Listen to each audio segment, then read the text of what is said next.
USB-C has become a universally accepted standard, and it's been built into Apple products for years. I don't understand how Apple gets away with this every year. So Apple just revealed their iPhone 15 series yesterday, and sure, your Instagram is probably full of that stuff. And I wanted to condense all of this for you in one short video telling you what's good and what's not. But then there are a few things that they did not talk about or they did not address, and they always get away with it, and we'll talk about all of that. So they launched 4 phones as usual, starting at $800 all the way up to $1,200. And technically the US prices haven't changed. But here's the thing, if you're in a country like India, the Pro models are almost 50,000 rupees more expensive. And notice this, they've removed the 128 gigs of Pro Max and directly selling the 256 gigs. Now this means that the $1,100 Pro Max, it does not exist anymore. You straight away get the $1,200 Pro Max. And don't be surprised if next year the iPhone Pro model starts at $1,100 instead of the $1,000 today. That's how Apple sort of keeps taking you know. Now there are also some new colors that they've introduced, and we'll touch upon that later because there's also something tricky in there. Okay, now let's cover the obvious as fast as I can. So all iPhones now get the Dynamic Island. So suddenly Apple felt Dynamic Island is not a Pro feature. They just needed some time to realize that. All iPhones now get USB Type-C port for charging. I love how Apple justified themselves by saying that they've been using it in other Apple devices. Why defend yourself, Apple? We all know why you did it. But. The non-Pro iPhones have USB 2, whereas the Pro models have USB 3. Faster, better. At $900, they want to give you USB 2. Now, the technical reason for that is that the A17 Pro chip in the Pro models has a USB 3 controller, whereas the A16 Bionic in the non-Pro models do not. Hence, USB 2. Convenient. Also, all iPhone 15s now have a 48 megapixel camera. However, the Pro series has a bigger sensor with more low light capability. Next, all iPhones also have the same Super Retina XDR displays with the same brightness levels. However, still no high refresh rates for the base and the Plus model. I mean, you're charging $800 for the base iPhone and you still cannot provide for 120Hz refresh rate. And it doesn't stop there. Even always on display is not on the base and the Plus models. I mean, why is always on display a Pro feature even now in 2023? Stop it. Get some help. But here's an interesting feature. All iPhone 15s will support ultra wideband. So if you're in a crowded place and trying to locate your friend, your iPhone can guide you to their iPhone by telling you how far you are and in which direction you need to walk to meet them or reach them. Kind of cool. Also, voice and call quality is going to get a lot better with machine learning on all iPhone 15s. I'm at the farmer's market. Do you want... Hang on, it's noisy here.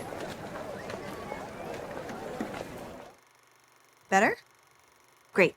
I mean, this is also a reason why you use your phone, right? But okay, that's the stuff that's common across all iPhone 15s. Now, let's get a little deeper.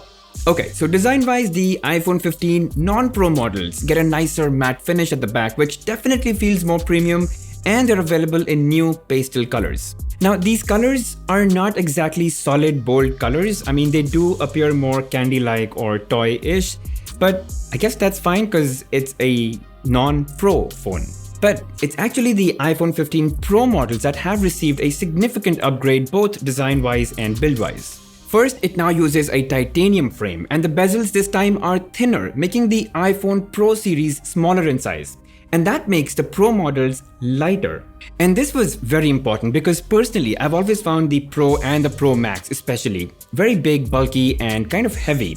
But with titanium being lighter, the phone size being smaller, the whole frame now is lighter, and that should be a relief for Pro users. Now, the other thing they really talked about was how titanium is stronger. Look, titanium is just the frame of the body. But since when did we ever break the sides of the phone anyway? We either break the front display or the back glass, which, by the way, is still glass. Secondly, the back panel is much easier to take off and put back, so the repair costs of the Pro models is going to be lower too. That means you being careless is going to cost you a little less. Third, the colors. You get these 4 colors, and frankly, it's a very difficult choice. But if I had to pick, I would actually choose the natural titanium color because that's the only one that's different from the other available colors, which is white, black, and blue. I mean, they're pretty common, right? So yeah, the natural titanium would be my choice, and I think it looks really classy. And lastly, the programmable action button, which can be configured, obviously, to change the ring profile, but also be customized to do a lot of other things like launch the camera, start a voice note, or even launch a custom shortcut. But frankly, I do have some usability concerns with that button. First of all, it may be very easy to press it by mistake and not even be aware. So, not sure about that. The other thing is, once your phone does go into, let's say, silent profile, there's no way on the iPhone to really be able to look and say it's on silent unless, we used to flip over and look at the mute switch. But now it's just a button, right? So how do we get to know what profile you're in? So I'm going to hold my thoughts on that, let the phone come in, and then we'll take a call on that. Now let's talk about cameras. And that's probably one area where there's majority upgrades that they did talk about, but I'm going to try and be very selective and talk about things that really matter. So both the base and the Plus model have received a significant upgrade, a 48 megapixel camera. The Pro models too have the 48 megapixel camera, but with a larger sensor for better low light performance. Now, the biggest upgrade is that when you take a photo, it uses computational photography, pins the pixels, and the photonic engine together work its magic to provide you with a 24 megapixel output that's very detailed, rich, and color accurate. The other thing they've done is the 2x optical zoom. It uses the middle 12 megapixel of the sensor to give you zoomed in photos without losing quality.